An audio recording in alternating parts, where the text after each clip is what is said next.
Well, hello everybody. Welcome back to Aquarius Rising Africa with me, Chantel, your hostess with a hostess. Back to be happy to be back with you guys again.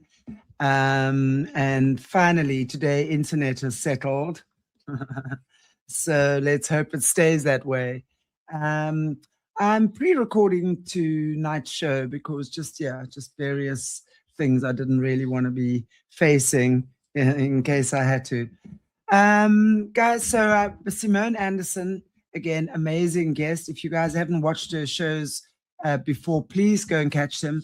They're on the playlist. She's giving us a whole lot of information on what the real matrix is, what's really happening behind the scenes in the most incredible way. She's a political historian. So bringing us all the tea. Tonight, we're going to be looking at understanding Islam and the cult of Baal. Very, very interesting. And are we, as a Western society, compatible with Islamic law? Simone, welcome. How are you? Oh, excellent. Thank you. I'm so glad to hear everybody in your corner of the world's doing better with all the flooding, and they're in our prayers over here in California. Thank you. It's been, I did a show yesterday, and it's the first show I did in a week. And of course, before that, had to cancel, and I was just wild. And it's such an interesting journey having to go through that. You know, you're really forced to put everything down, go back to nature. You can do nothing. You really can do nothing. And, you know, that was one part of it. But the other part, of course, is the destruction, the destructive nature of floods and storms. Wow. Huge trees. I mean, massive trees being ripped. I live in a forest area and just down the river, you know. And of course, for me, it's always about the animals and to see that. But, and of course, the amount of business lost in our community with all of this going on, and how a lot of it could have been avoided had it not been for our corrupt municipalities and stuff like that. Of course, the fat cat parasites are sitting on the top, not ensuring that equipment is fixed and interfaced and stuff like that. So that was also a lot of the problem. Didn't have to be as bad as what it was, but it brought a lot of things to the fore. And also, now, did the dams burst? I'm not sure what the origin of the waterways collapsed, and then you had the flooding. Is there farming in that area? Did you lose a lot of food supply too?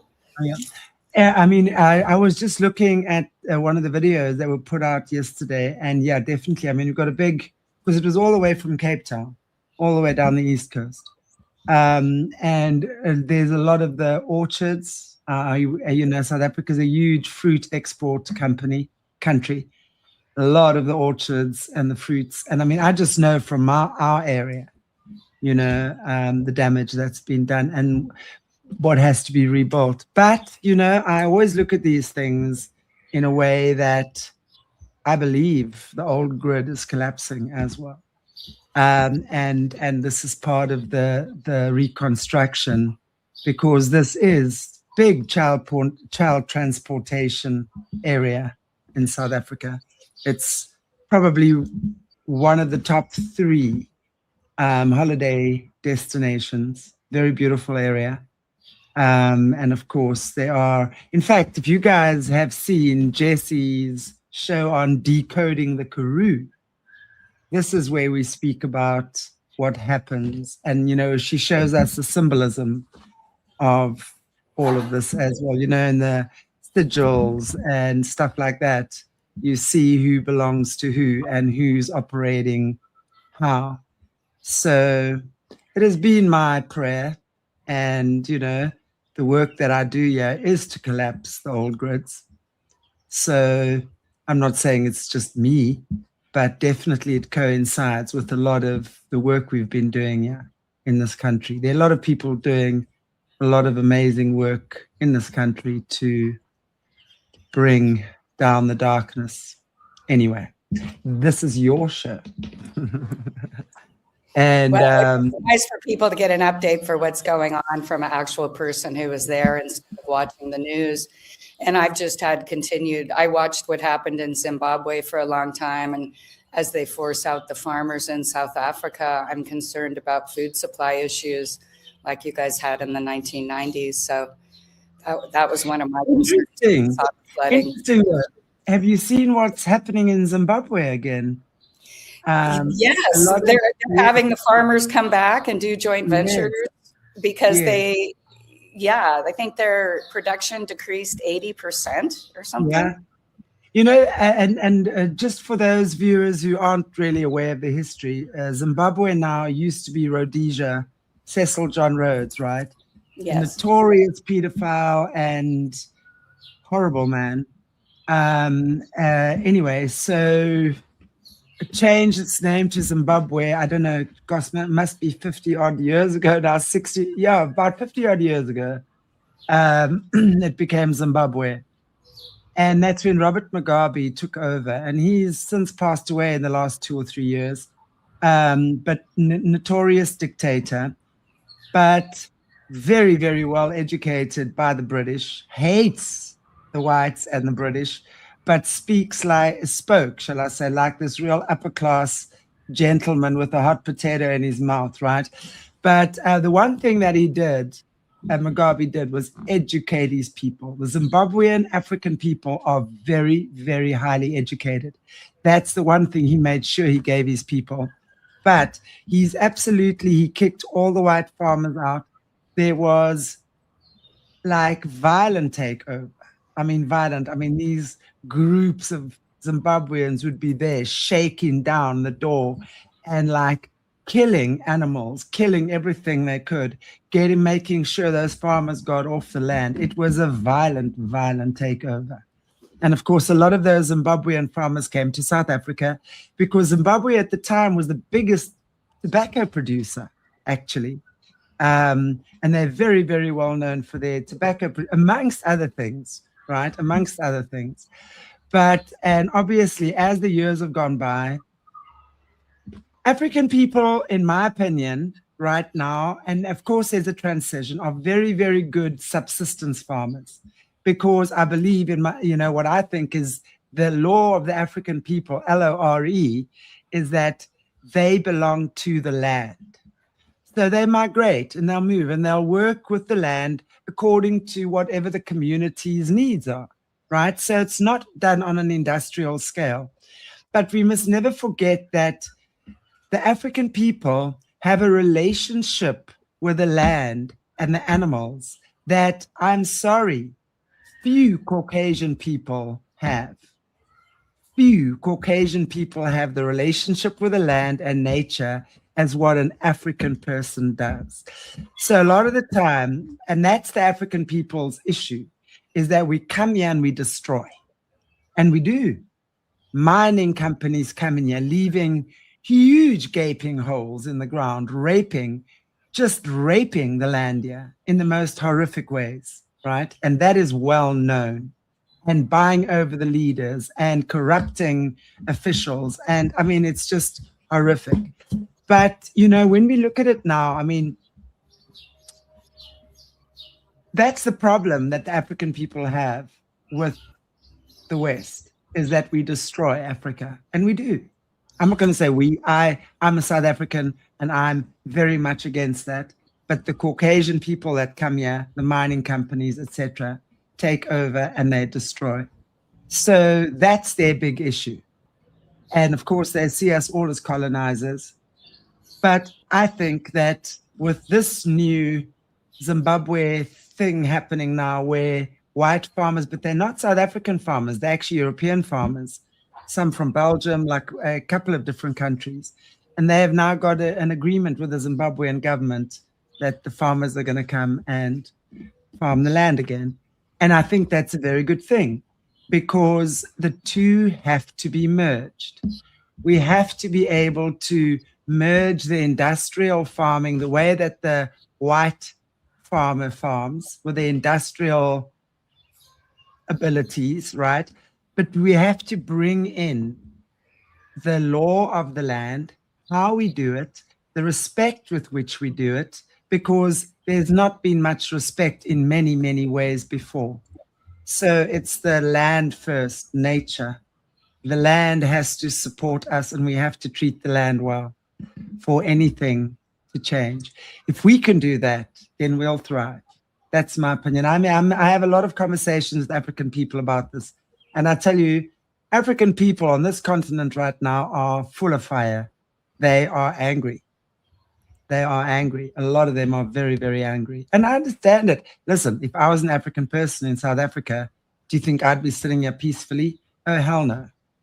I'd be with one of those definitely shouting my voice off, because it is inconceivable what has happened here, where not one African person for the longest time was allowed to own a scrap of land, yet these foreign investors come in here buying these mansions on the hill that they come and live in 1 month of the year, and the rest of the time African people have to act as their security guards.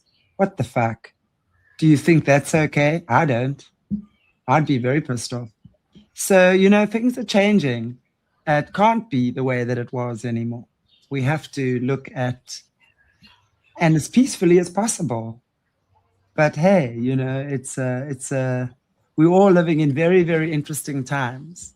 Beautiful time to be alive. And I'm very happy to be here at this time, because, just to share knowledge, awareness, people like yourself who've done so much research and investigation on the criminal acts of the 1%, the controllers. I mean, it's horrific. And this is why I look at America a lot, is because if it's happening there, it's happening here. Whatever's happening there is like a little template of what's happening here, just in African terms. Well, then you realize that like America, like South Africa, is still in many ways controlled by the City of London banking system. Oh, yeah. 1%. And Americans are actually used as the blood and the tax money. And Washington, D.C. is not part of the United States. It's a Vatican-owned vassal city, just like the City of London. The people that work and go to Washington, D.C. may not know this, and not that there's good people who don't go, but the good people do not survive, because the system is the beast system that we've talked about. And they don't serve us. They serve the Pope, who is the king of the world. So the Roman Empire never fell. We've discussed that in the past. And we still live under the Sanhedrin Council and Baha'i birth control. So it's today, sorry, you carry on. Okay, so today, I know we keep getting off on other topics, and I hate to make the shows too long, because then people don't watch the whole event. But today I was going to talk about Islam and exactly what's going on, and whether or not Islam and constitutional governments are compatible. And I don't know if you have any thoughts on that. You may have seen aspects of this in South Africa. But here in the United States, we have big movements to create Sharia courts.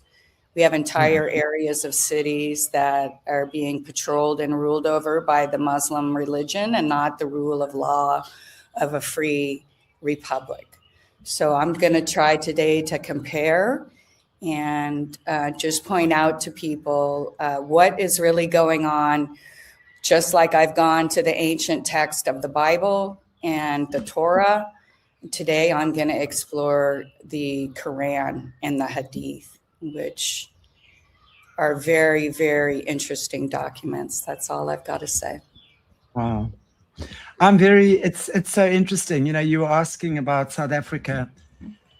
I mean, Nelson Mandela called us the Rainbow Nation, or shall I say victim, what's his name? Gibson Makanda, the fake Nelson Mandela. I mean, I'm sorry, I can't. I'm aware of that. Nelson Mandela died they reported he died when I was living in Russia, in the Russian news. And then all of a sudden, 20 years later, he got out of prison and his wife divorced him because it wasn't him. Yeah. Anyway, we could do a great show about that as well. The real Nelson Mandela. Lots of very interesting stuff there. Anyway, he really did call us the Rainbow Nation. And it's true, because South Africa has such a diverse smarty box, or M&Ms. I don't know if we call them smarties, different, color people, right?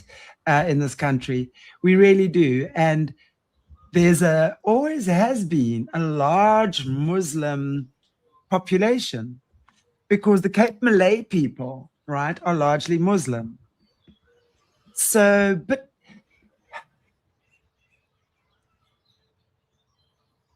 because I've never been religious, and have never been brought up in a religious, I've not really paid much attention to what's happening in the religious area. But Muslims, yes, lately, definitely a big surge of the Muslim population standing up for themselves. They never did before, not to my knowledge, in the way that they are now. So it's difficult for me to comment on that. Well, but they practice what they call concealment as part of their religion, and they're instructed to pretend they agree with us, while at the same time they're there to conquer us and submit us under Islam. So these aren't my opinions. They are instructed to do this. And today, everything I'm going to talk about, every sentence in this 4,000-word presentation I'm going to make today has been referenced with either the Quran or the Hadith. So I'm nothing I'm giving you today is my personal opinion, except towards the end when I compare the two messages and let you decide whether or not that's compatible with society. And again, I realize that having lived in several Muslim countries myself, the adherence to the Quran and the practices are dramatically different. For instance, the people in Turkey that belong to the Muslim faith are behaving in a pretty different way than the people. Not that it's not going on at some level of their society, because it is based on their holy book, but you're going to have different situations in Afghanistan where the people are usually literally living like they did 2,000 years ago. So this isn't a slur, but again, it's a call for the people inside this faith to first understand what they're believing in, and second, to confront these issues if they are good people, just like we ask Catholics to confront the issues in their church when they've spent $10 billion because their priests have repeatedly raped children. So we all have a role to play in our own societies to push back and to see what's wrong there, and to grow and learn together, because the fight is at the local level, and their open goal is to submit the rest of the world under the Islamic faith. And I'll even tell you what they believe Jesus is going to do when he comes back, is to submit the whole world under the Islamic faith, and that the hadiths and the mullahs will be in front of Jesus. So can you bring up, did I put the PowerPoint on your side? Okay. Okay. So can I turn this myself, or you can, I can tell you when to move it. Okay. Okay. Okay. So every day we see changes going on our society. Worldwide, people are struggling personally, economically, socially, and spiritually. While we are being distracted and overwhelmed by life, the quiet mechanism of the deep state in every country is implementing their global plans of one world government, religion, and military. The average person has a hard time understanding what the heck is going on. And often it seems that most of us are unaware of how the world truly operates. What forces and structures drive the realm that we exist in? Do ancient belief structures and occult practices affect the world that we live in today? Are modern religions new, or are they based on hidden practices and idol worship? And finally, what does any of these questions have to do with current events? So just to point out, on the front of this document, we see the Kaaba, and we see the black cube of Saturn. And that gives us the first indication that these people worship Saturnalia, Now, Saturn was killed by his son, and Saturn is what the Catholic religion practices deep down. And so anytime you see this black cube, it's the black cube of Saturn, because Saturn itself has a cube. When you look at the planet from Earth, there's a big cube at the top of the planet.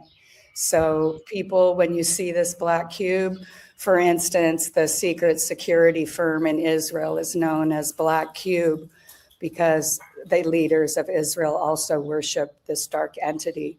So I'm just asking you to look at the moon and the cube, because these are one of the two, besides the star, the main indicators by imagery that tells you what this religion is actually practicing.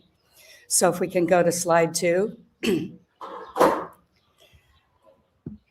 Since the beginning of our interviews, my content of these events has covered various topics like admiralty law, also known as the Babylonian Roman birth certificate system, define what it means to live inside the matrix, explain that the Whore of Babylon is a political structure that separates God from man. And as you'll find in this series, I believe that Islam is part of the Whore of Babylon system, especially since the Pope financed Muhammad's armies. Explain the crimes of the Holy See, the Vatican, the Jesuits, Opus Dei, and world intelligence agencies. I've explained the United Nations plans to prepare the world for the rule of Lucifer. Again, the modern day name for Saturn or Satan is Lucifer, because he was the shining light. And tried to expose the crimes against humanity by the Holy Roman Empire Federal Reserve banking system, particularly their control of the international slave and opium trade. And finally, how we are all caught in this corporate structure. And unless we push back against the unconstitutional acts of governments worldwide, our corporations, and the hidden hand that seems to control world events, we will not be leaving the world or have a better future for ourselves and generations to come. And just before we start talking, often my information challenges the mainstream thought processes on many issues. And my goal is not to hurt anyone's feelings, but to address the well-known Bible verses. My people will perish because of their lack of knowledge. The power of religion. Some of you may not have heard my statement in previous talks that the priest class has always controlled the world. One of the political power structures that we are hearing a lot about today is Islam. Over the last several years, Americans have had more interaction with people from Muslim countries. Most Americans don't really know how much about that religion, but we're starting to see different changes in our society that are reflected by people bringing this religion into the Western world. But as many people become aware of the political Islamic faith and witness areas of the country being captured under Sharia law, they discover that these beliefs may not be compatible with America's or other Western countries' constitutions or our culture. Are Islamic teachings against Western beliefs and practices? Are there dramatic differences in a constitutional republic and a government ruled under Sharia law? So today I'm going to try to give you the history of Islam and Muhammad. Of course, I'm not an expert on these topics, but I have lived and worked in Muslim countries, including Egypt, Turkey, and Bahrain, visited many mosques, and spent time studying their religion to better understand their faiths. I also have numerous friends around the world that belong to the Muslim religion, and we do talk about these different issues. I've hosted the presidents of Islamic countries like Kyrgyzstan, Kazakhstan, and Tajikistan to my home in California, and done business with the Saudi Crown Corporation. And it's exposed me a lot to the Muslim culture, although mostly the higher educated classes. I'm going to make my best efforts to give a referenced explanation about the life of Muhammad Every statement made about Islam has been taken from the Quran and its companion books. Then I will interpret the signs and symbols used to convey Islamic beliefs. And I'll let the audience decide whether or not Islam and the American or Western constitutions are compatible. So can we go to slide 3?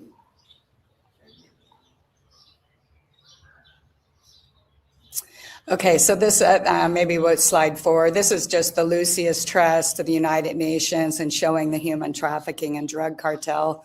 That was kind of covered. So maybe if we go to the next one. There we go. Okay, well, no, let's go back. Let's go back. Okay, so for some reason, this isn't showing up. I converted it to PowerPoint from Keynote, and it must have got lost. But so this is just there's no pictures of Muhammad. So these are some like 13th and 14th century renderings that I'm going to be using in this presentation. Muhammad lived from 570 AD to 632. He lived in his entire life in what we know today as Saudi Arabia. His mother, Adina, died when he was 6, and his father, Abdullah, died before he was born. So he was basically an orphan. I think he was taken in by his brother's family, his uncle's family. Although he was born into a powerful family, he had few assets. In his younger days, he worked as a shepherd as he had inherited a flock of sheep and maidservant from his father's estate. He also mainly led caravans for merchants through dangerous territories of Saudi Arabia. He worked for a wealthy businesswoman who was a cousin named Khadija, protecting her shipments across the dangerous trade routes. He eventually married her after she was widowed by 2 different husbands. He was 25 and she was 40. We can go to the next slide there. But he had about 23 women, including 11 wives and concubines. His first convert is there on the left to Islam was Khadija, his wife, and she's considered the mother of believers and known as Muhammad's favorite wife. After Khadija died, Muhammad married the daughter of his closest ally, Abu Bakr, and that's where you can see Aisha, the child bride. Abu Bakr was a wealthy trader and one of the first converts to Islam after Khadija.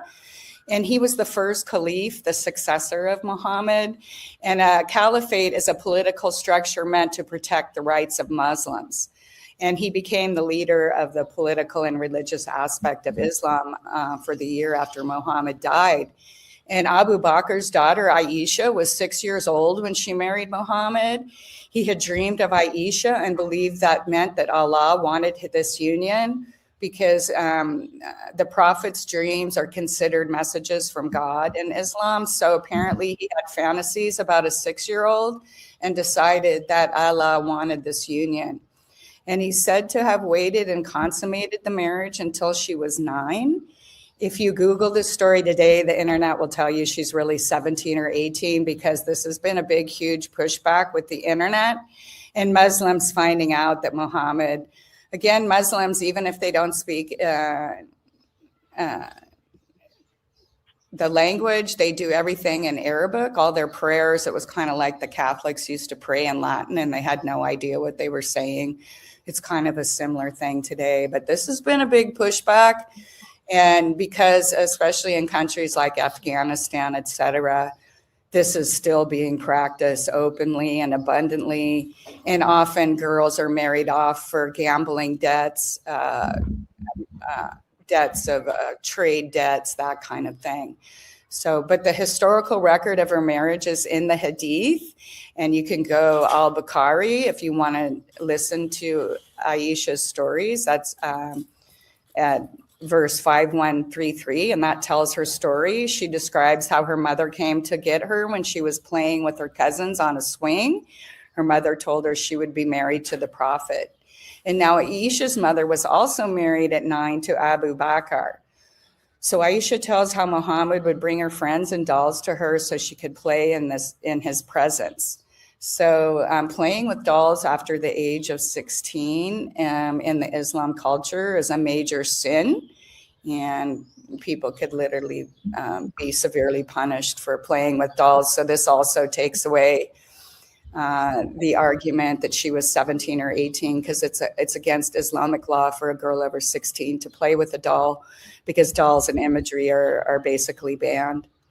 Why? Go ahead. Why is that? Well, they don't believe in idolatry or imagery. And if you go back in ancient times, dolls were like voodoo dolls and that kind of thing. So they do not take any type of imagery, although they worship a lot of different pagan gods, if you understand the faith and who they tend to pray to. So I'm not exactly sure why, just as I told you, they don't believe in any kind of imagery or creating any kind of imagery, because they actually believe that it can possess some kind of real energy. And this does go back. It says, and even in the Bible, that we're not supposed to create certain kinds of imagery. So I'll have to look into that a little deeper. Wow. And then Muhammad had another wife named Zainab, and I'm just going to talk about his three main wives because they were the most controversial, and still to this day, even during that time, Muhammad was criticized because when he met his daughter-in-law, who'd been married to his adopted son, Muhammad fell in love with her, and his adopted son divorced her. So none of Muhammad's biological children lived past childhood. And some people say he didn't have any children at all. Some people say that he had children who died in childbirth. But because there was such a big back and controversy, he blamed adoption for the reason he coveted his stepson's wife. So he made adoption illegal. And if you understand the Roman system, orphans are under the annum sanctum, and what the Catholic Church believes, orphans belong to the Catholic Church in the Whore of Babylon system, according to the power given them by Justinian the Great, the ruler of the Eastern Roman Empire. So if we can go to slide 6.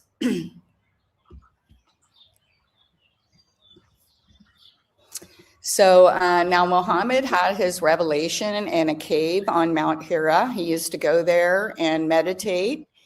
He says a dark form appeared to him and commanded him to write down what he was telling him. Muhammad says he does not know how to write because Muhammad was illiterate. The jinn then possessed him and held him down and was choking him until he could not breathe. The jinn did that several times until he memorized the Quran. Muhammad went back to his wife claiming he'd been possessed by jinn, and now jinn is what we call demons. His wife ran to him and covered him because he was afraid he might die. She said that it was not a demon, but a messenger from Allah. Khadija immediately converted after hearing Muhammad's memorized message, calling him a prophet, saying if he was so generous to the poor and spread the word of Allah, everyone would see him as the prophet and believe in his revelations. So they went to his wife's uncle to try to get some, because they knew that society would turn against them if they knew that he was possessed by demons. So they told the uncle what happened to Muhammad, and the uncle assured them that he would stand by them. The uncle said that it must be the angel Gabriel, Jabril, as they say in Muhammad. And if you remember, the angel Gabriel came to Joseph. He is God's messenger. So he and the uncle confirmed that it was the angel Gabriel. Remember, the uncle had not been in the cave, so he had no idea who this person was. And then the uncle had not been in the cave, so how did he know? But the uncle said that he would protect him against anyone who spoke against him, and did not believe his new revelation. And the uncle died that night, shortly after telling Muhammad what he had witnessed. So that's always been unusual to me. Muhammad went into a deep depression for a year after his uncle died that night. So I always wondered exactly, it's just very vague. It just says he died. So why did he die? And was there any type of cover-up because they had exposed their true story to him? After the cave incident, Muhammad would occasionally see the angel Gabriel in front of witnesses like his wife. And according to Aisha's own testimony and other people's testimony, he was talking about a handsome merchant. So he would identify this handsome merchant that was part of his court as the angel Gabriel. And other times there was no one there at all. And other witnesses, again, confirmed this. So according to him, he would see the angel Gabriel in front of him. It was usually this merchant trader that was part of his court. And or there was just nothing there at all. So this is one of the reasons he was highly ridiculed by both Christians and Jews and repeatedly made fun of. And do we want to go to slide 7? Okay, so Islam is guided by 4 books. The Musa or Torah, known as the Book of Moses, or the first 5 books of the Bible. And then the Zabur, and that's the book of Psalms, and that was primarily written by King David. And Solomon wrote some of the Psalms, and I think Ezra. And so not all the Psalms were written by King David, but a good chunk of them. And the Quran is based on the revelations given to Muhammad. And then they have what they call the Injil, and that's based on the revelations of Jesus. Muslims believe in Jesus's message as a prophet, but that he is not divine or that he's the Son of God. They assert that the New Testament has been corrupted and changed over time, no longer reflecting Allah's plan. And actually, as we've discussed, that part is true. Both the Catholic Church and the Protestant Church took quite a few chapters out. I think there was originally 88, and I think now in the Catholic Bible, there's 66. And maybe 61 in the Protestant Bible. And what we're finding out today is a lot of important documents have been removed. But whether or not Muhammad knew this, because again, Muhammad couldn't read or write. And because he was in Arabia, most likely he was being exposed more to Gnostic traditions and others claiming some relation to Christianity and the teachings of Christ, but dramatically different than what we practice today. According to Muhammad, he is the closest prophet and connection to Jesus, and he is the most perfect human being that ever lived. There's no actual Muhammad. According to Muhammad, yes. Muhammad had a very high opinion of himself. And yeah, I was going to say, Muslims, one of the things is they pray to Muhammad. They don't pray to Allah. They pray to Muhammad in their prayers. So even when you point that out to them and break their prayers down for them, it can be really difficult. But I won't get into that today. We can always do a more in-depth one. But I'm just basically today presenting the way that Islamic belief structures and the free West belief structures are not compatible. So this is actually a rendering of Muhammad, and because there are no photos of him, but this looks like a typical guy. It looks like he grayed early, and I don't know if you've ever been in a Muslim country during Ramadan, but a lot of the men dye their hair, especially their beards, red. And this is in honor of Muhammad because he didn't like his gray hair, so he frequently used henna to dye his hair red. So that's just part of Ramadan that you'll see. A lot of people believe that he was a natural redhead, therefore he was a Roman or an Edomite, but he was an Arab. And he does claim to be related to the third wife of Abraham, but there is no linkage to that. And I think that's been something that's been, we've been deceived upon, because when you actually look into the family lines, they can't find any relation to Keturah, who was Abraham's third wife, who did have 6 sons who scattered around the Arabian Peninsula and that area. But there's no actual documentation to show they were related. So I wanted to go to the next one, which are maps. And I thought this just might be interesting for people to see when Muhammad was alive. This is what Saudi Arabia looked like, or Arabia. They called it North Arabia and West Arabia, I think. And there was some other countries and different groups around that that were conquered in 1902. So I just thought, I don't know what it's like in South Africa, but Americans have very little knowledge of maps. It's not taught in our schools. And we particularly weren't ever taught much about Africa as part of our curriculum. So why not? That's very interesting. Well, I don't know why. We don't really talk about world history, American history. George Soros has been lobbying for 30 years to take economics and history out of school.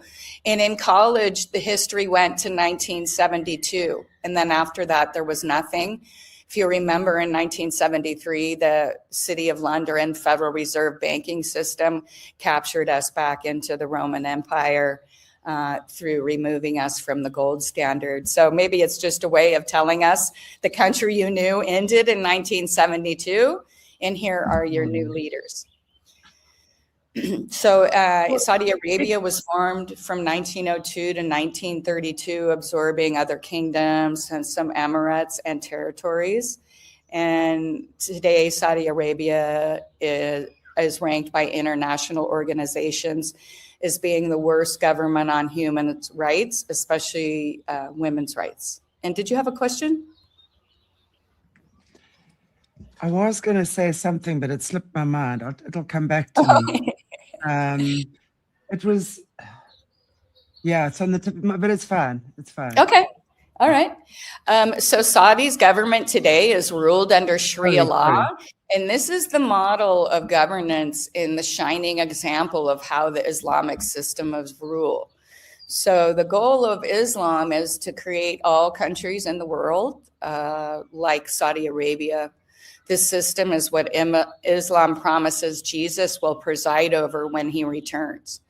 So it's not just Muhammad that will follow this system. It will be Jesus's message when he comes back that we should all convert to Islam.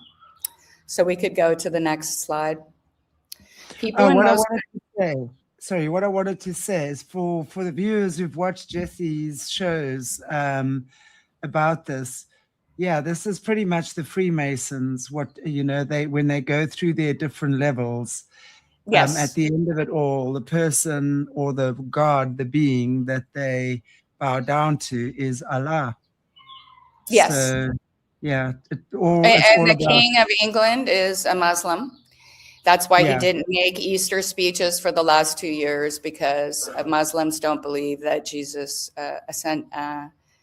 was crucified or that he ascended.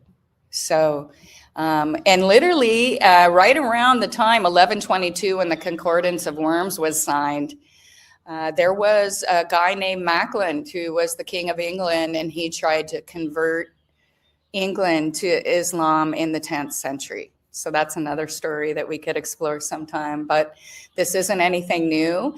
And again, the Muslim religion is a part of the Whore of Babylon system. And what is the Whore of Babylon system? It's a political structure that separates man from God. And so we have to keep remembering that. And as we study what Muslims truly believe and who they truly worship, you can understand that they, again, are part of the system. So people in most Muslim countries that have governments ruled under Sharia law are extremely restricted with their civil and political rights. For instance, women in Saudi Arabia have very few rights. And in the last year, some of the laws have been loosened, and women can drive, seek employment in some instances, and are allowed to live alone after a certain age. And these are changes that had to be made. The younger king, if anyone knows about Saudi Arabia, about 10 years ago now, the king of Saudi Arabia passed over all of his 33 sons and direct heirs and put his son in charge. And that's because apparently, they'd stolen billions of dollars and siphoned it out. They were all, 33 of them, which is an interesting number, were kept in a hotel. And some mysteriously died in hunting accidents and heart attacks during that time. And it was passed to the son, who's making some changes because the Saudi royal family, again, was heavily involved in, the crown prince was an adrenochrome addict, and they literally had Africans in torture farms. I think one farm was over 3,000 people they released because they were being tortured to feed the elite the adrenochrome. Hang on. African torture farms, what do you mean by that? Well, a lot of Africans go to Saudi Arabia to work, and this is well known. They take their visas. They do it to Filipinos. The people have no power, and they take them and they make them into slaves because enslaving the infidels is legal. So they have no trouble. I mean, I'm not saying every single Saudi family is doing this, but it's a huge problem when poor workers go into Saudi Arabia. They take their visas and they make them into slaves, and they're not allowed to leave. And so there's a lot of Africans who've gone to Saudi to work, and they found them in camps where they were being tortured to supply the adrenochrome for the elite of the Saudi royal family. This is very disturbing because I'm asking you that because I specifically ask you that. I have heard of that for sure. And in fact, I know of a guy who's a little bit older than me, a white guy, Caucasian guy, actually. And when he was young, they went somewhere, and for 2 years, they were enslaved. His girlfriend thought he was dead. Yes. No one had heard from him, yeah. But some of the biggest and most exclusive game lodges and lodges in this country are owned by the Saudi royal family.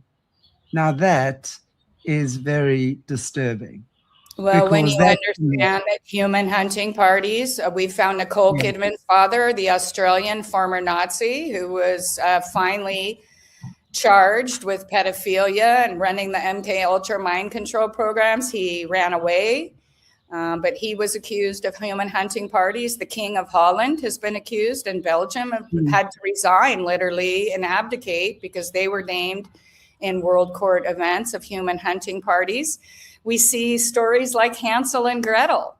Where did all the Khazarians who were human eaters, worshipers of Baal and Satan, get driven into Bavaria when they went to Epstein, where Jeffrey Epstein gets his name, and it became the hub of child and human trafficking in Europe? So these things have been going on. We see that story, Hansel and Gretel, and they're in the Black Forest in Germany. And there's a woman who's trying to kidnap them and eat them. Those stories are real. And that was about what was going on in the Black Forest. And one of the reasons that many people turned against people, because the Khazarians claimed Judaism, claimed Muslim, claimed Catholicism, and they secretly continued to practice this. And this is part of what Freemasonry. If you look at Freemasonry, it's an ancient Persian Middle Eastern cult. They all wear the hats. It's not a European thing. And they do not control the world. They are the foot soldiers. There's 12 levels, and the politicians and the Freemasons are at level 2. So there's 10 levels above that. Sometime maybe I'll try to bring my badly written pyramid chart that shows you the structures and the organizations and who really controls the lower levels below them. So, wow. Under Sharia law, people don't have this freedom of speech, and they're highly surveilled and monitored. And Saudi Arabia applies the death penalty more than most other countries. In fact, if a man leaves the faith, the punishment is death. And if a woman leaves, she is held captive and beaten until she returns to the faith. Muhammad himself tells people they will be seriously punished for offending him. And many have been, and many are today. So marital rape is not prosecuted. If a woman is raped, 4 male witnesses are required to prosecute the crime. And so basically, rape is legal in Muslim countries because most people don't rape a woman with 4 witnesses.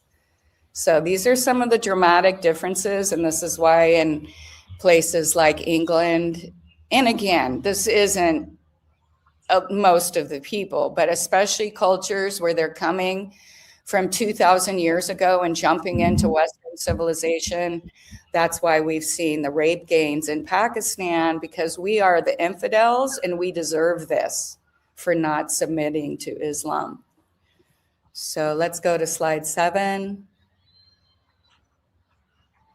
So let's talk a little bit about the 5 pillars of Islam. They include faith, prayer, fasting, almsgiving, and pilgrimage. Faith means to serve no other God but Allah, and that Muhammad is the greatest prophet and messenger. Fasting is a common practice of many faiths, and Muslims fast from daylight to dusk for the month of Ramadan.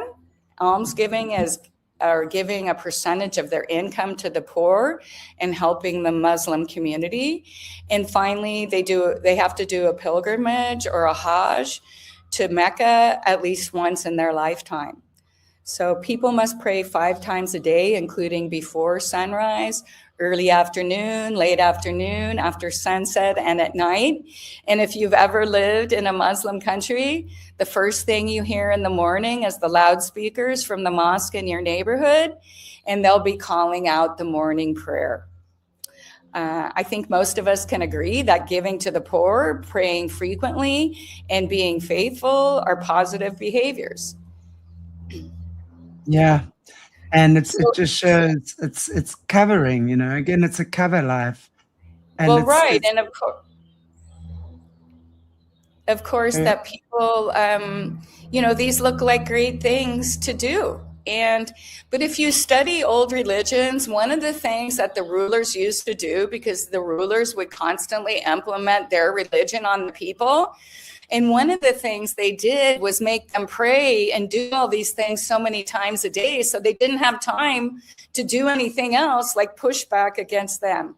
So you can study throughout history that different rulers, in order to control their societies, have come up with all of these different things. And eventually they didn't work because people actually had to go to work, contribute to society, and raise their families. They didn't have time to pray 20 times a day or whatever the ridiculous thing that the ruler came up with.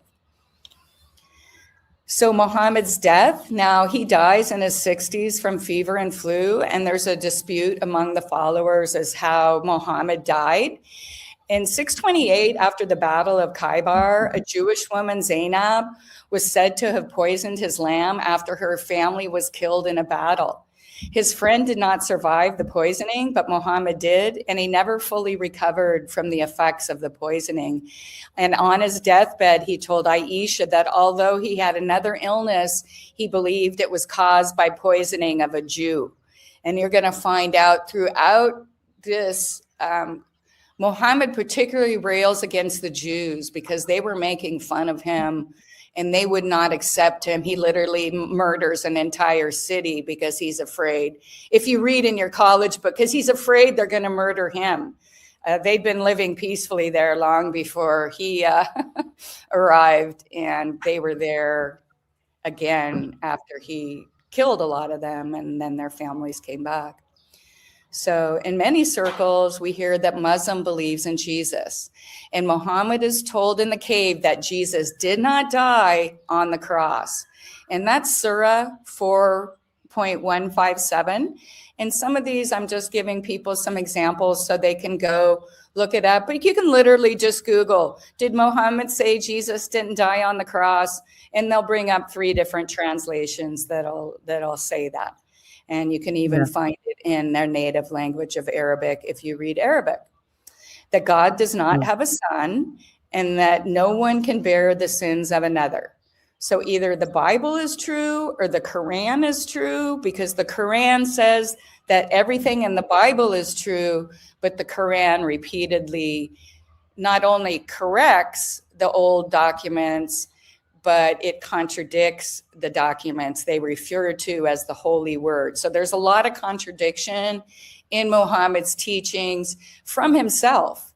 So these teachings contradict the assertion that, yes, Christians and Muslims believe in the same God, because we don't believe in the same God because of what I just said. So further down in the presentation, I'll show you what most likely that we don't believe in the same God. So Muhammad was an he was known as the unlettered prophet, meaning he was illiterate. So he is accused throughout his life for copying or hijacking the ideas that he heard from others. And this was a well-known fact during the time it's written about in other cultures. This is one of the reasons he was known as the ear, and you can look that up.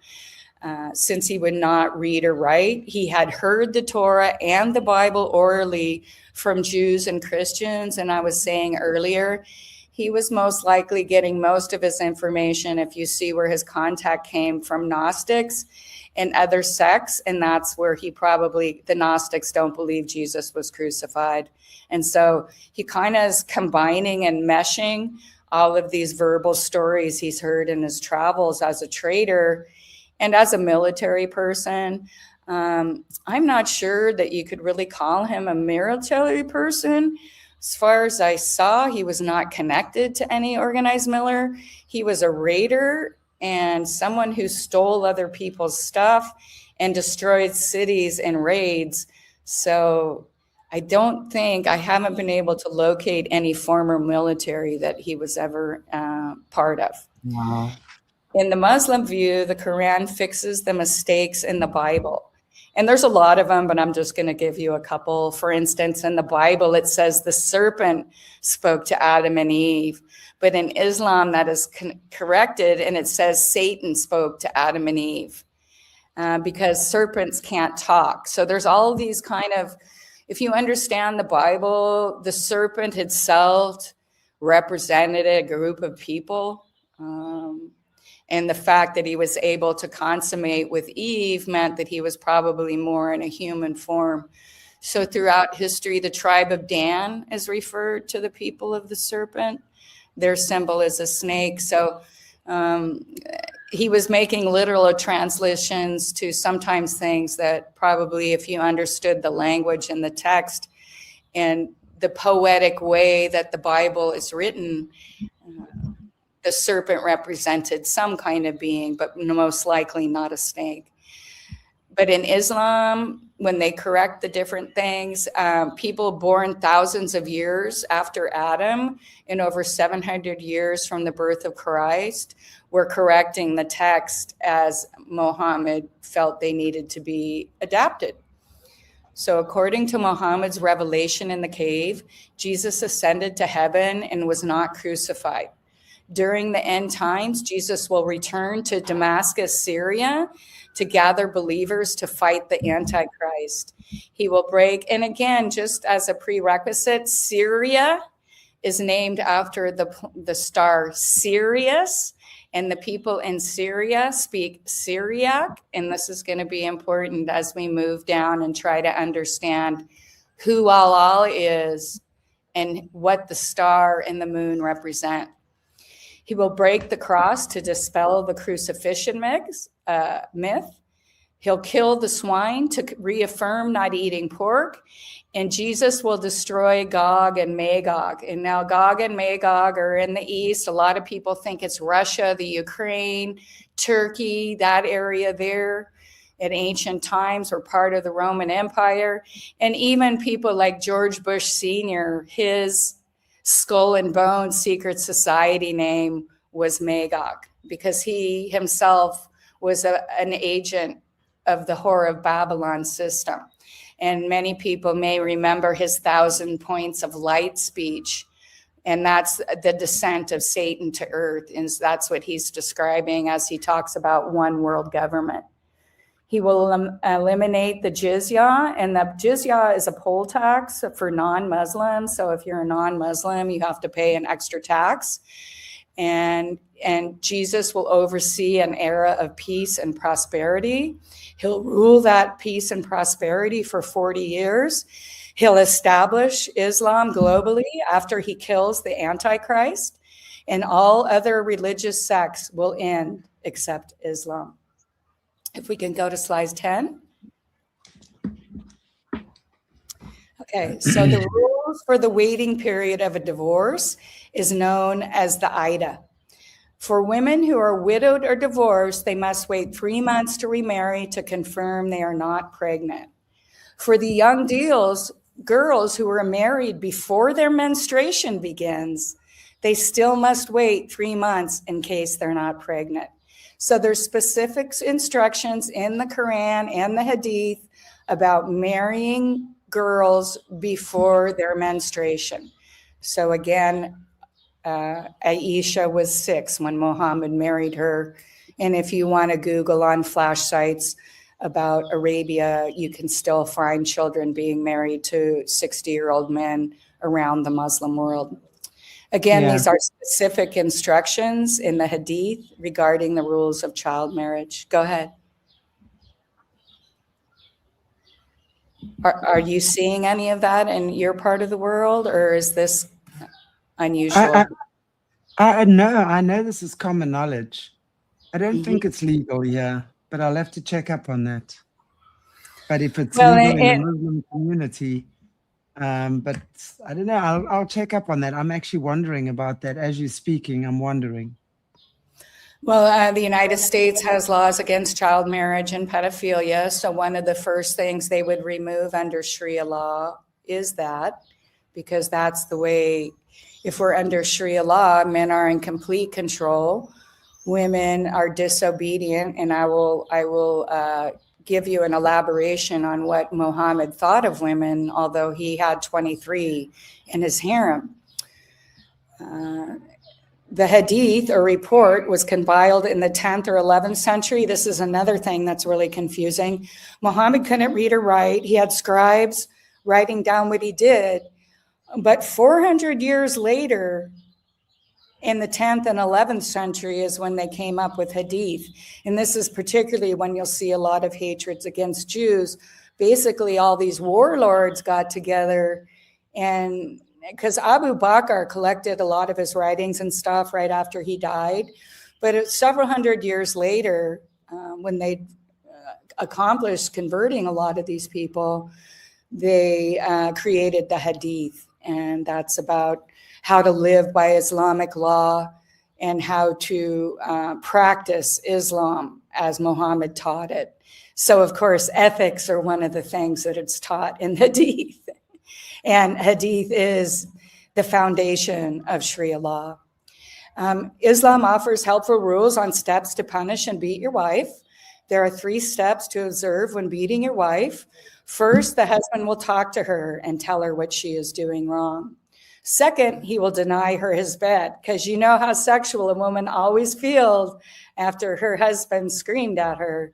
And then finally, if she does not submit to his authority, he's given specific instructions on how to beat her into submission. Conversely, there are no instructions on how to punish your husband when he has not fulfilled his duties. In divorce, men are granted ownership of the children. The women have no rights. They do not need to go to court or go through a legal process. They just need to be of sound mind and declare in front of 2 witnesses, I divorce you. So women do not have this right, and it's much more complicated to divorce. And in many instances, they will never see their children again.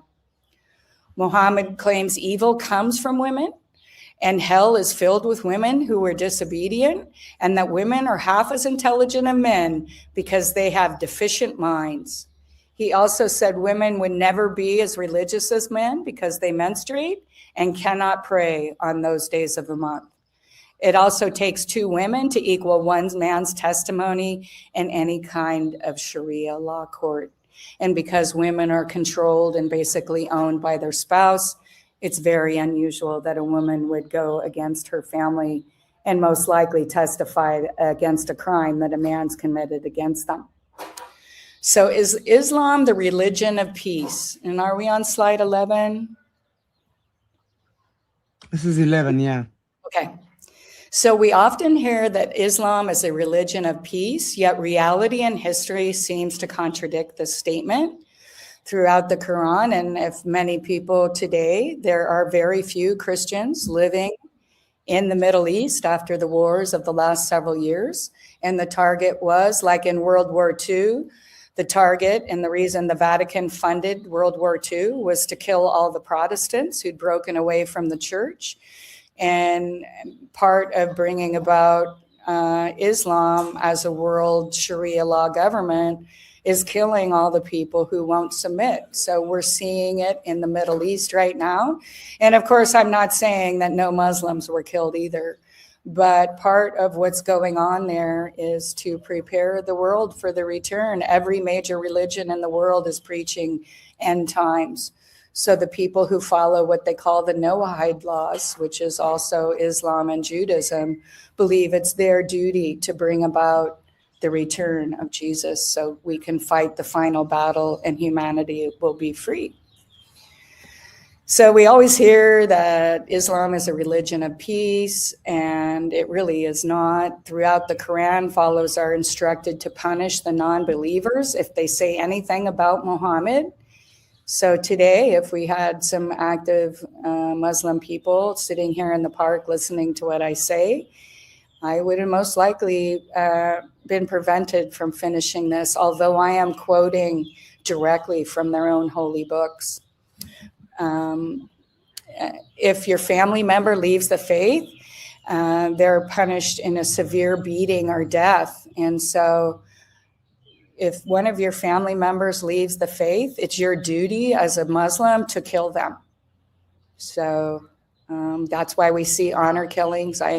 My ex-husband was Canadian in the 1970s and 80s when they have massive Muslim populations move in, and especially even in the East Indians moving in, they started having the issue with honor killings, and there would be quite a few every year because the women that came to the West wanted to live as Western women, and they shamed their husbands or their families, so they were entitled to be killed. During Muhammad's lifetime, he led raids on travelers and eventually ended up killing some people. There were the first violent acts in the name of Islam, and many more followed. Muhammad killed a lot of people. Muhammad was wealthy and did not need the money from the raids, but he shared 80% of the booty with his co-criminals. The news of the shared booty spread fast, and more people converted to Islam. So their original conversions were as raiders and people who wanted to convert so they could share the spoils of the raids and the murders that they've been committing around Arabia. Many say Muhammad changed after he came to power, becoming very thin-skinned and easily offended. Anyone speaking against Muhammad or Islam feared harsh punishment or even death. In fact, he put a lot of people to death in 622, in 624, and you can go on. There's massive charts all over the internet, and has a list of all the deaths ordered by Muhammad because he felt insulted by people. So in 624, 2 poets were assassinated because they mocked them in his poetry. Again, Muhammad was prone to delusions, severe depressions. He was suicidal. And a lot of people today, when they read his own testimonies and the testimonies of people around him, believe that he was probably epileptic. He had a lot of seizures and they would have to hold him down. And he also, as we discussed in the past, repeatedly saw people who weren't there. So there could have even been a touch of mental illness or schizophrenia. And of course, schizophrenia after the age 25 for men seems to really progress. So as he aged and his personality changed, that could have been a contributing factor.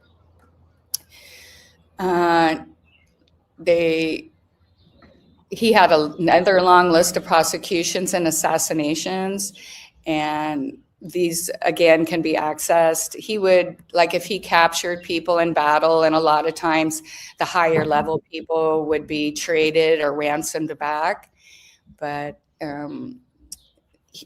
he would kill, like if he had like a ruling class's family as a captive, he would kill them because he was offended by what they were saying about him. So he seemed to have pretty weak skin.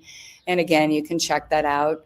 To this day, fatwas or bounties exist for some non-Muslims and former Muslim people because they spoke against Islam after they left the faith. And one of the most famous cases like this was Salman Rushdie for his book, Satanic Verses. And once you study Islam, Salman Rushdie was just exposing the actual practices of Islam and their beliefs. And I remember that. And again, this was right when the internet was new. So most Muslims only know what they were taught. And I believe, and while we're doing this presentation, this is what I believe. And I've watched thousands of Muslim conversions over the years on different channels I watch. And some channels just have hours and hours of people giving their testimony. So they already believe in Moses. They already believe in Jesus. We have the ability to turn them back to God. And not that that's not particularly my mission, but in this whole thing and this exposure to even most people who practice the faith of what their faith is really practicing has been a huge eye-opener. And they're dealing with these things in their own communities right now, especially with the internet. And so we had, but, and I'm not just going to say it's only Muslims who put fatwas on people's life either. Donald Trump and Benjamin Netanyahu have a fatwa from Iran, but the United States also has a fatwa or a bounty on leaders in Iran. They had one on the head of Venezuela. So this is something that's been practiced throughout time. And I just want to make sure I'm giving each side some equal, there's things, again, that were done in the Old Testament. And as a Christian, you realize that was before Christ and Christ's message. You don't see anyone keeping slaves in the New Testament. You don't see, and even Jesus, the disciples wanted to kill a city. They wanted to rage against the people who didn't believe him. And Jesus told them no. So these are just different things that we can use to compare. As I was talking about before, Muhammad would fall into deep depressions because people were not obeying him and they refused to convert. He was literally the laughing stock of the Christian and the Jewish communities. And people were aware of his mental instability too. So he even contemplated suicide, and they'll try to play that down. But throughout the Quran and the Hadith, it talks about his suicidal episodes. And even when his uncle died, he was in a severe depression that we talked about at the beginning. The one who told him it was the angel Gabriel, he was in a severe depression for a year after his uncle passed. And I always wonder what happened that night where they were all at the house and suddenly the only witness was dead in the morning. He claimed that the angel Gabriel prevented him from ending his life because he had not finished his role as the prophet. Many people did not accept him as a prophet or a messenger of Jesus Christ. This upset him, and he often despaired. Muhammad, again, he had the seizures. Both the Jews and the Christians thought he was crazy. I guess that I made that point. Muhammad's life and teachings. So the basic summary of the key parts of Muhammad's life, his behaviors and his message. And I'm not sure if most of the audience was aware of this history. As many of you know, I'd like to dig a bit deeper and understand the world that was around Muhammad and the times that he was living in, and then figure out how history is connected to what is happening around us today. So I think this is my next slide. So I'm going to talk a little bit about monotheism, okay? And after studying Islam symbology, and I know that your viewers probably have a great grasp of this after Jesse has been explaining it. So after I studied the messages, rules, and practices, it's my opinion that Muhammad's teaching are in fact an ancient worship of the Arabian moon god repackaged. And that Islam is part of the Whore of Babylon system to bring about the rule of Allah or Lucifer. Allah actually means cursed in ancient Hebrew. So it doesn't mean God. We can all say we believe in the same God, and we can say that Allah is a God, but that doesn't mean we're all believing in the same God. And if we could go back to the slide before this one, Allah is the Lord of Sirius. And so you frequently see, I showed you the Kaaba. Now, people, this is an ancient religion that was being practiced for 9,000 years before Muhammad was born. So that means he's the god of Shin. And now Allah created Sirius, the star Sirius is who they worship. And so it's not, he's the Lord of Sirius. He's not Sirius. And this is something that's going to be important as we kind of break it down right here. And as I talked about before, the country of Syria is named after Sirius, and they speak Syriac. So just in case you're confused and may think I'm out there, this country is literally named after the star Sirius. In Islam, Christ will return to Damascus, Syria. He's an ancient Arabian god from 3,000 years ago. Sirius or Shin was worshipped by the king of Babylon, Nefertitis, and he eventually settled in Arabia. And many Arabs worshiped Sirius before and after Islam started. Sirius was the brightest star in the sky and the star behind the constellation of Gemini. And he's the creator. Again, I want to remember that. He's the creator. He's not the star. So if we want to go to slide 13.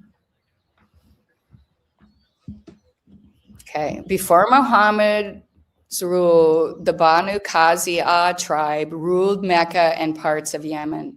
They worship Manat. Multiple chapters of the Quran and the Sirah refer to many pagan gods. Shin is Allah. Prior to his revelation at age 40, Muhammad worshiped the goddess Manat, one of the three high goddesses of Mecca. And this was also a Semitic entity. And what you have to understand is that these same entities exist in different cultures. They just have different names, but their stories are very similar. Muhammad even named one of his sons Manat, and Muhammad was consecrated to the Syrian god Baal. And in Arabic, that means Baal. And Baal is what the Jews fight in the Old Testament and what we still see people worshiping today. So Hobal, child sacrifice, child pedophilia god, is Baal, and is Allah, the god of human sacrifice worshipped by the Kuzi tribes. Do we have a slide 14? Oh, no. Okay. So the Kaaba in Mecca became that. We could go back to the other one because this is the Kaaba, the building with the black cube right here. And we'll see here the star. The moon is Allah. The star is Sirius. And Sirius, Allah, is the Lord of Sirius. The Kuzi tribe leaders placed the black rock mounted on the outside of the black cube, symbolizing Saturn worship. A lot of people think this is some kind of meteorite. You notice many Islamic art frequently shows the images of the moon and the star over the Kaaba, like the crescent or the bull horns. So the moon can also represent the horns of Baal, because when you look at ancient symbology of Baal, they always have the horn. Excuse me. Sorry about that. I'm sitting in a park and there's lots of pollen floating around. When Muslims do their Hajj or pilgrimage, they circle the cube 7 times trying to kiss the black rock. This is exactly what they did when they were worshiping Saturn or Sirius. So the same practice is still being practiced by Muslims today. And that, again, was the practice of Baal and Manat worship. Before Muhammad, there was over 360 gods that were represented at the Mecca before they were removed. And most of them to this day, some of them have still been, and they are saturated in blood, because this is literally the cult where child sacrifice became a practice. Before Abraham lived in Canaan, he lived in Haran, which is part of Turkey, where they also worship Sirius. And I don't know if your viewers are aware of Göbekli Tepe, which is an ancient temple that's been found in Turkey, and it aligns with the moon Sirius. So most likely when Abraham was being asked to sacrifice his firstborn, he lived right by this ancient city where Göbekli Tepe is, and he was being asked by Satan to sacrifice his child, not God. So that you can branch off on that whole other topic. And then eventually he ended up down in Canaan, where we see the 12 tribes being born. People may be familiar with the term SLM. We frequently see, we can go to the next slide now, we see that's part of Islam. We want to go to the next slide. And Salam means graven idol.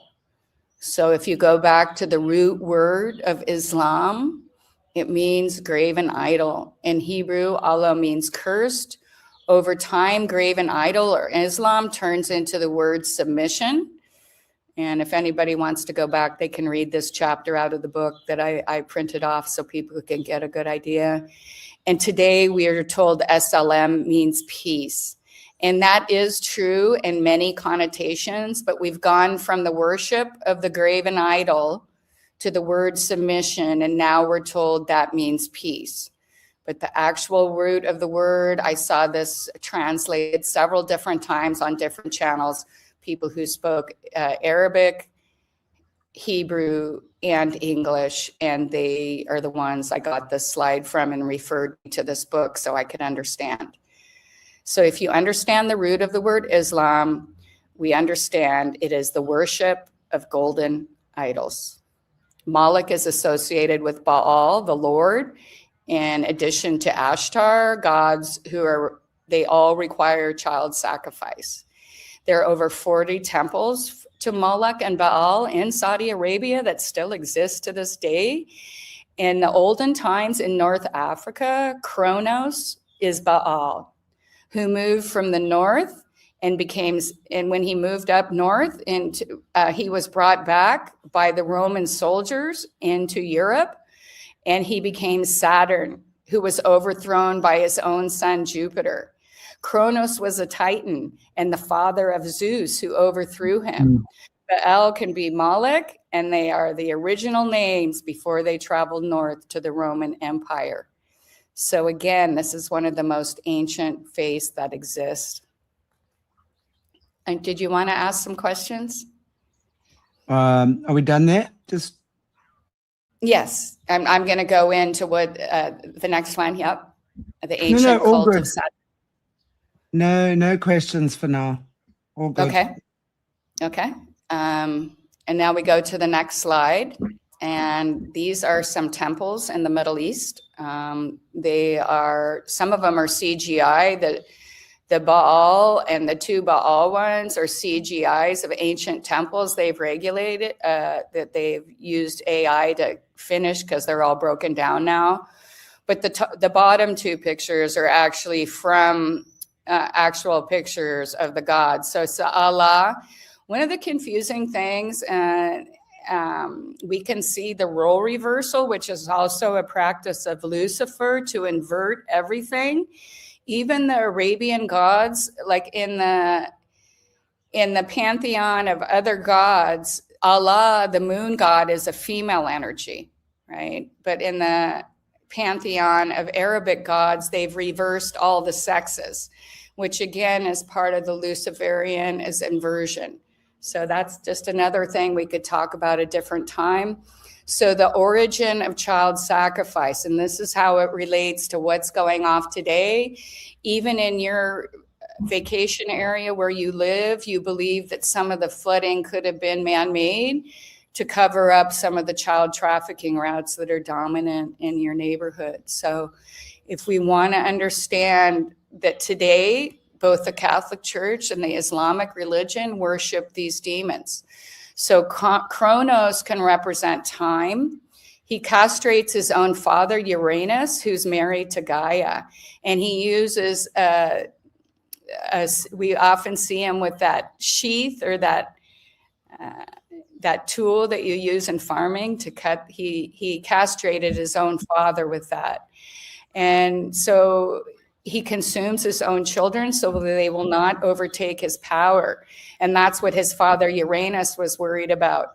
So finally, he keeps killing all of his children. So his wife Rhea is so upset that her husband is devouring the children that she sneaks baby Zeus out, and he's literally eating his own children.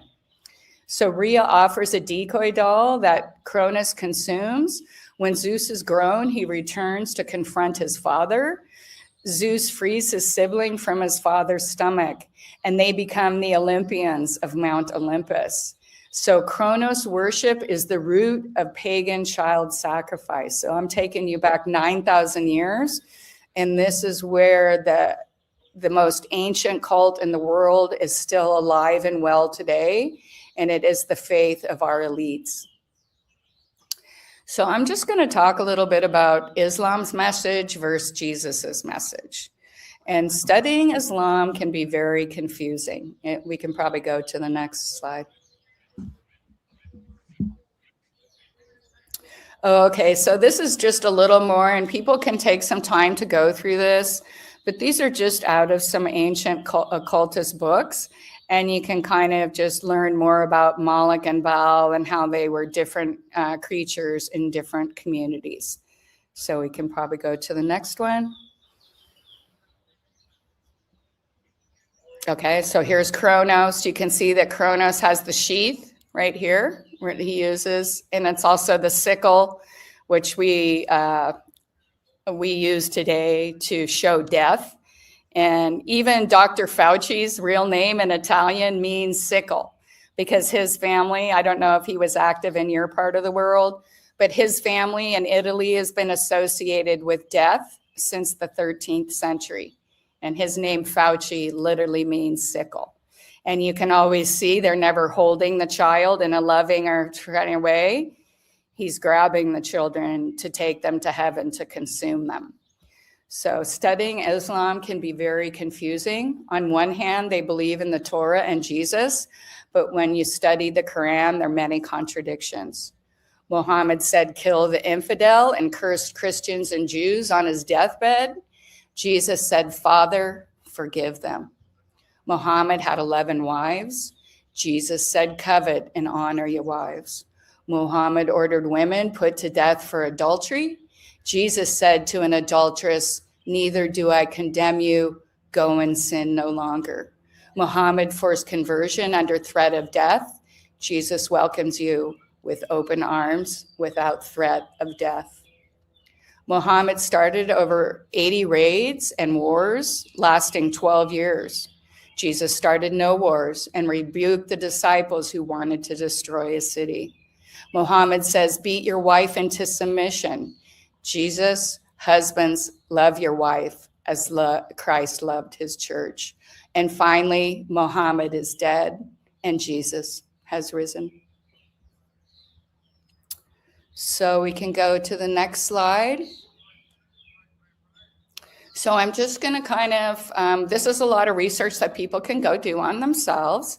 So this one slide shows the pagan, the moon religion, and kind of shows you the Kaaba, which if you notice, if you saw that picture of Baal, it's also the horns of Baal there. And this is always usually pointed towards Sirius. And you can see in one of the pictures, there's the moon pointing towards Sirius. So if you go to the Kaaba or Göbekli Tepe, they have this symbology, and it's directed towards the star of Sirius. The Pope today is teaching that all religions really worship the same God. Next slide. Oh, okay. And so I'm just the halal crescent, Islam symbol. So halal is the name of one of the fallen angels. So they are teaching you when they cut their meat, they're doing it in the way they would when they were sacrificing to this demon. So we can see on the front of all of the Islamic flags, the pentagram, which is a symbol of Satan. And you can also see, and I think it's the Afghanistan that has all four, but you can see the colors of the four horses of the apocalypse on these flags. Some of them have all four colors, but the black, white, and red. So when you understand symbology, I'm sure that Jesse could probably break it down better than me. I'm just directing people to things they can go investigate themselves. But all Islamic flags bear the pentagram, which is telling you who they worship. And that's ancient witchery, and I don't think there's any question that the Pentagon represents Satan. Maybe the next slide. Okay, the Pope today is teaching that all religions really worship the same God. He's promoting one world religion, military and government. And if you notice, that's the exact same thing that Muhammad wants. And again, the Pope, they say that's not true. It's just a conspiracy theory. But the Vatican has the document letters between his wealthy Khadijah, his first wife, who was a traitor, and shows that he financed Muhammad's armies. The Pope, he's promoting that one world system. And again, if anybody's denied, they can go to the archives of the Catholic Church and look those documents up themselves. And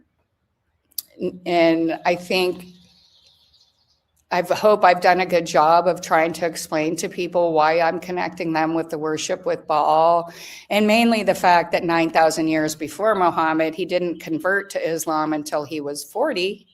So for 40 years, he practiced the worship of Baal, Saturn, and the system that I've just described to you.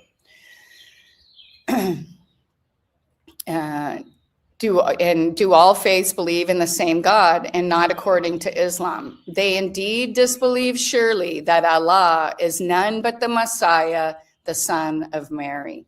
So they're saying that Allah is Jesus, and then again reborn as the prophet, and that's in Surah 5.72. Jesus is the prophet who came to serve Allah. He is not the Son of God, nor is he divine. In Islam, Jesus was not crucified or killed. Instead, he was raised to heaven by God. So he ascended like Isaiah and Enoch. So I hope this presentation has helped people understand the difference between the Islamic and Christian faiths. There are major differences in the belief structure of both religions. You can go to the next page. These are just some, and one of the major differences is the treatment of women. And again, this isn't going on in your average Muslim family, but the more backward a country is, the more likely this is to be going on. And these pictures are of child brides. This little girl wanted to be a teacher, but her father had a gambling debt. So the guy he lost the bet to got her. She was now married to that man right there. And these are other child brides. This is a New York Times expose that came out a few years ago. And these couples openly, it's not looked down on in their culture. So they were proud to be interviewed because Muhammad married a 6 years old. So why can't they, right? So that's just kind of a very distressing part of the whole situation for me is really in the West, women have gained rights and had the right to be protected and the right to have access to their children, etc. And those don't exist in those cultures. It's such a patriarchal culture, you know. Well, if Where you look at Muhammad, he hated women. I mean, he had 23 wives, but no living children. I mean, there's something unusual going on there too, right? Maybe I don't know. I mean, you have that many women and you hate women so much, but you have 23 in your household. It gets really confusing. And again, a lot of the hadith is written by warlords several hundred years after Muhammad. So it's kind of like how they dramatically altered the message of Jesus at the meeting at Nicaea. And over the next several years, they removed parts of the Bible. So we didn't understand what our true fallen state was. So that it just didn't happen again, because it's the same political structure. Even though they have different beliefs and act like they're two different structures, they really aren't. The Whore of Babylon is not a person. It's the system that separates man from God.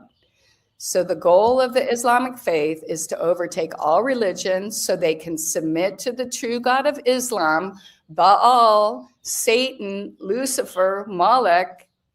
Where are they take us, and who are we submitting to? So that's the end of my presentation right there. Yeah, so that's kind of it. They already have this World Religion Day, and you can see this if you saw the ad, the newspaper article.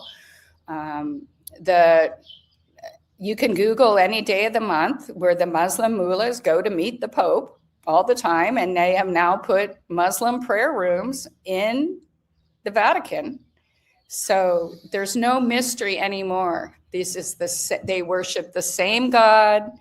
They're combining the religions so they can all bring about the rule of Lucifer, and who will be the king of the world? The Pope.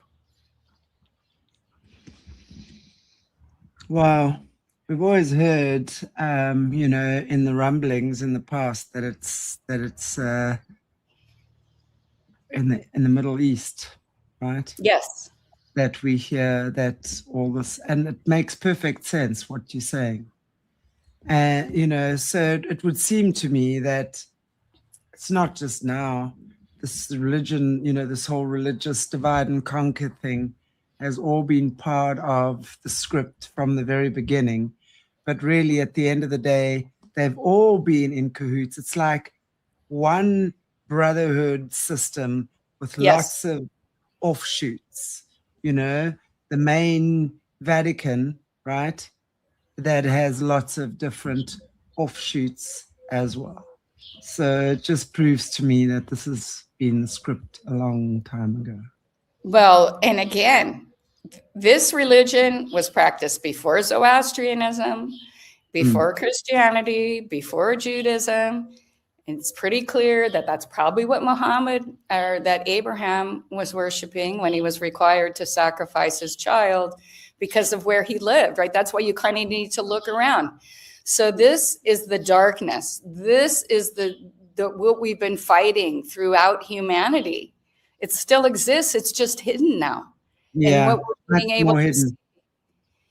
Well, right, Vatican itself means divine serpent, or serpent's house. And the Pope speaks from the mouth of a serpent, and he constantly speaks of Lucifer, the bringer of light, and who is Allah, the shining star, right? So all of this verbiage, and who in Freemasonry are we worshiping? Because it's all the same thing, and it's us who broken out of it. But when you go, even today, I know this upsets a lot of people, but Christmas has nothing to do with Jesus's birth, right? Yeah, it's the celebration of Saturn, Saturnalia, Lucifer worship, right? So, right, you always hear, oh, Lucifer, Lucifer, but when you're a Freemason, you find out at stage 8 that you worship Lucifer, but it's not till 14, 15, and you start getting up there. That's why they all have Like if you see like Erdogan, the head of Turkey, he's a Freemason. But if you go to his center, they've got a Quran. If you go where I was invited when I was younger, I never joined, but if you go to the temple I went to, they had a Bible. But if my Jewish girlfriend went to a different temple in a different city and she had the Old Testament. So they pretend that it's this, but you find out. And it's the same deception. They're teaching us, and Catholicism, why do they require child sacrifice if it's about Jesus? And Islam, right? One of the big rifts that they started having when they were attacked in Syria, there was 85,000 children that were unaccompanied minors that were driven out. And so Turkey got them because they're right there, on the border, and they're getting a lot. So they gave 85,000 children to the EU to resettle. Again, the purpose of war is to get a bunch of orphans that are unaccounted for, because the Catholic Church, according to Annam Sanctum, owns orphans. They are the property of the Vatican. So they brought them into Turkey. Erdogan gave 85,000 to the EU to rehome. They can identify 11,000. They can't find the other 75,000 children. We just had this same thing that just happened in the United States. We had 300,000 unaccompanied children that were put responsible by the US government. They couldn't find them. And so Trump's been in office for a year and a half now. They've been searching them out. They've recovered 156,000 children. There's still over 140,000 children they know came through the border and that they can't find, because they gave them to pedophiles and child traffickers, because since the Clinton administration, they've been heavily involved in the child trafficking trade. And Hillary Clinton was one of the biggest. She passed all kinds of laws. She gave bonuses to the people who worked in child services for taking more children. They would place them in the home. So the government and the cities and the counties got a lot of aid money for that. So it would flow in. And then they would place them with pedophiles or with child traffickers. So the reason I'm doing this today is because the root of much of the evil that we've seen in the last few years is directed to this cult being led by these religious leaders who are heavily involved in this. And where did 85,000 children go? And that's, if you recall, when the EU and NATO really started having a problem with the president of Turkey, Erdogan, who has the largest standing military in the world, pretty much. So I don't understand why people can't see through it, but it's because we're all kind of convinced into this right or left paradigm where we're fighting each other instead of fighting the dark forces that actually control our world and control the reality that we're going to exist in. And we've been prophesized and told for thousands of years that this day would come, and we're in it. And whether it's going to last 5 years or 500 years, I don't know. But we are in the end times. And I think we've talked about this on your show before. They're saying we're in apocalyptic times, and all apocalypse means is the veil will be lifted and we'll see the world as it truly is. And we are born for a time such as this.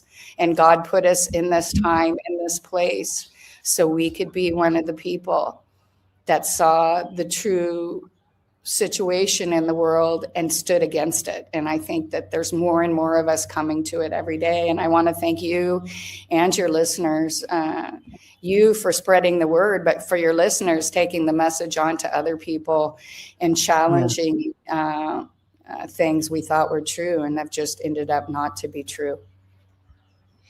Absolutely. And I think that's a beautiful note to wrap up our show, because it really is incredible times in which we're living. We're right in the thick of it now. We can't get, we've just got to move through it. It's not easy. And it's not easy to remotely begin to think that people that we've given our trust to in such huge ways have betrayed us in the way that they have, but at the end of the day, betrayal is an opportunity to see the truth. So, through that betrayal, we will realize truth, and that's what we are doing right now. So thank you very much for what you are The devil doing. is deception. The devil is the father of lies. We have to stop fighting with each other, and we have to start standing together, and we have to quit being afraid of what other people say about us, because we are hiding and people don't want to create conflict. It's better for us to sort everything out now, where we can physically talk to each other and we can reason with each other and we can share with each other. Because whenever this system loses its power, it starts a world war. And they already are openly planning a war for 2030. So are we going to rise to a higher elevation and live the life that God provided for us? Or are we going to stay down here in this low vibration of fear and drug addiction and disunity and all of these things? The reason they want us in this situation is because in some way it opens portals or realities, right, that we are unaware of, because that's also been hidden from us, the true state of the world that we actually live in. So as we open this and as we become more aware, we're going to begin to see things that we could not see that were there before, but we just couldn't see them because our eyes were not open in the right way. And I think that's both your and I goal, is to get people to open their eyes and trying to see things from a different perspective. Well, I will end off by saying the opposite of love, which is what we created from, and love really has no opposite, but is fear. Satanic worshippers, anything like the Satanism, Lucifer, the devil, whatever, is the absolute embodiment of fear. So when we look at the acronym of fear, as I've been saying for many, many years, false evidence appearing real. It's not true what they believe in. Their belief system is completely fear-based, based on not having, the fact that they've lost their light, the fact that they don't believe they have what it takes to create the way that we as human beings can create and do create, because we are masterful creators. And that fear is what drives them to the proportions of greed in which they operate. So the fear of not having, the flip side of that is this massive greed that they then will chase, greed of everything. So on that level.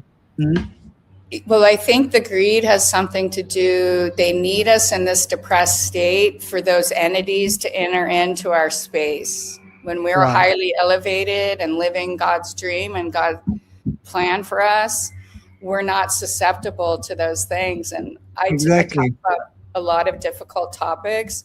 And I always remember the Bible tells us, even in difficult times, to be of good cheer, because that's where God wants us to be, at this higher elevation, and to give us the power to expose the things that are wrong, but also not to let it shape and destroy and make us angry and mad at the world and do all the things that we're trying to elevate.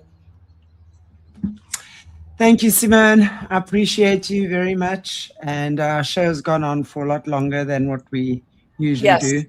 Okay. So thank you. And guys, thank you for joining us. I really, really appreciate you. This, as you know, information must get out. So please like, share, subscribe, leave a comment.